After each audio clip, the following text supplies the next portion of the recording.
시편 7편의 말씀을 보겠습니다. 1절 한 절을 봉독합니다. 여호와 내 하나님이여, 내가 주께 피하오니 나를 쫓아오는 모든 자들에게서 나를 구원하여 내소서. 아멘. 이 시편 7편은 다윗이 대적들에게 쫓길 때 하나님께 드린 기도며 또 탄원입니다. 세상에서 억울한 일을 당한 것이 다윗에게는 오히려 하나님께 가까이 나가는 계기가 됐습니다. 인생에서 가장 힘들 때 중에 하나가 이유 없이 고통을 받을 때입니다. 바른 길을 걸어왔는데 사람들로부터 오해를 받고 핍박을 받을 때 우리의 마음과 영혼은 무너질 수밖에 없습니다. 이 시편은 우리가 이런 일을 당할 때 무엇을 해야 할 것인가를 우리에게 알려주고 있습니다. 다윗은 고난을 당할 때 하나님께 나가서 하나님을 더 깊이 신뢰하는 기도와 고백을 드렸습니다.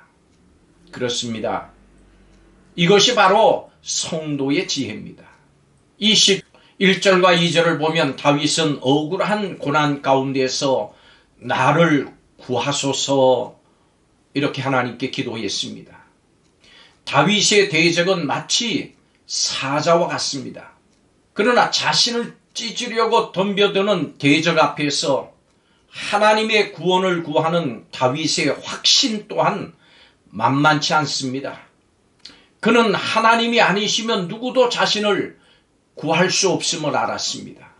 여러분, 기도는 가장 좋은 피난의 방법입니다. 하나님은 우리의 가장 좋은 피난처이십니다. 3절에서 5절까지 말씀을 보면 다윗은 억울한 고난 가운데서 나는 무고합니다 라고 사람이 아니라 하나님께 고백했습니다.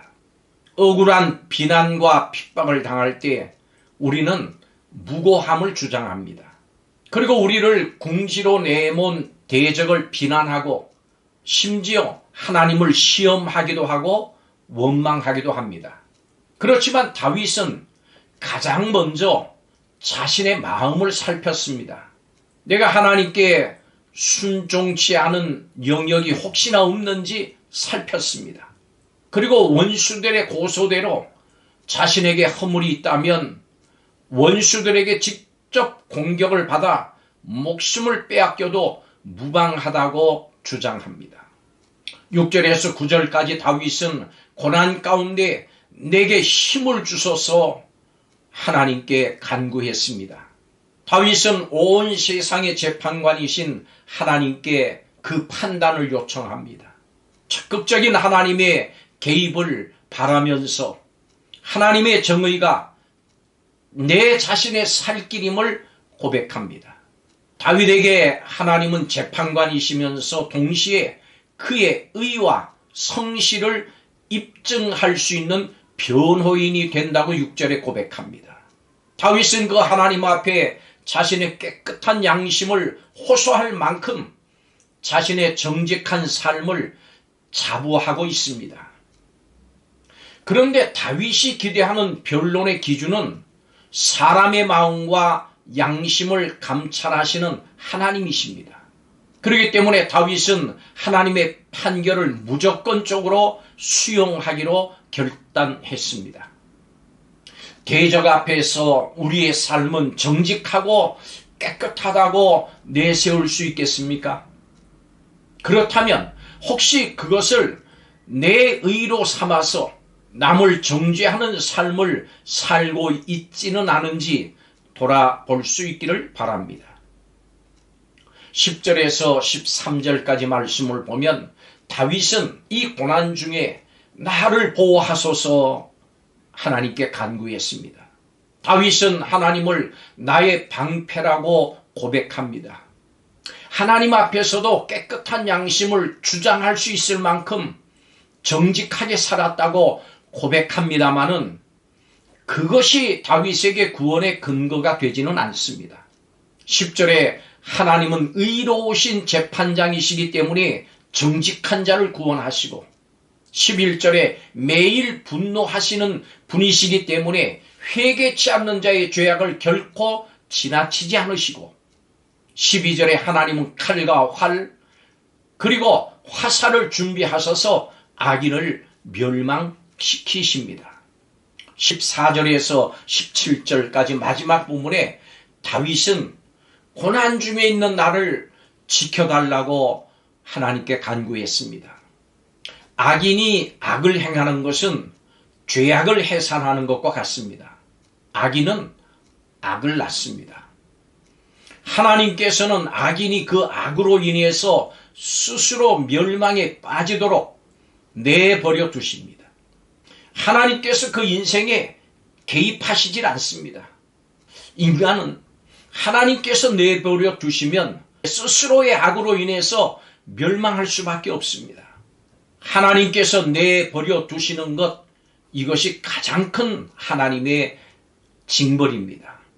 그러므로 다윗은 그에게 임한 하나님의 의가 의인의 안정한 토대라고 인정하고 찬양하는 것입니다.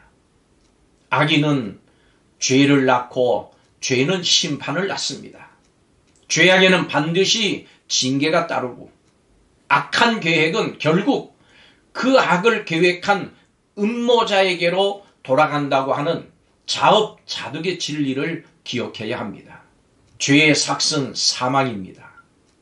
고난에 처했다면 그저 견딜 것이 아니라 그것을 성장을 위한 기회로 보고 마음을 스스로 점검하시기 바랍니다.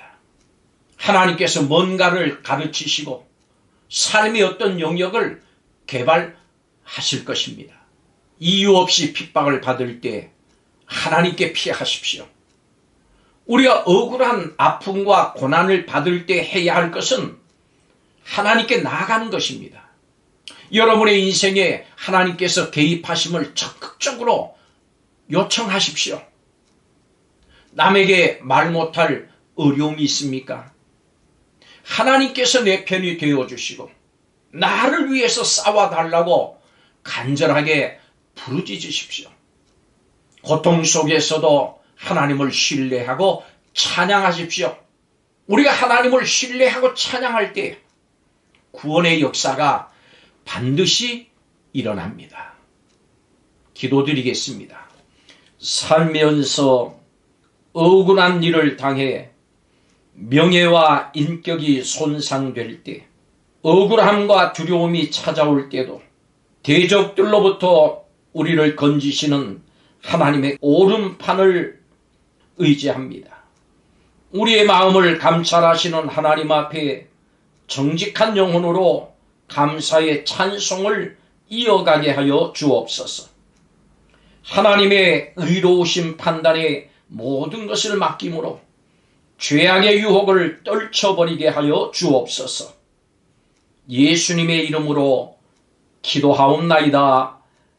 아멘.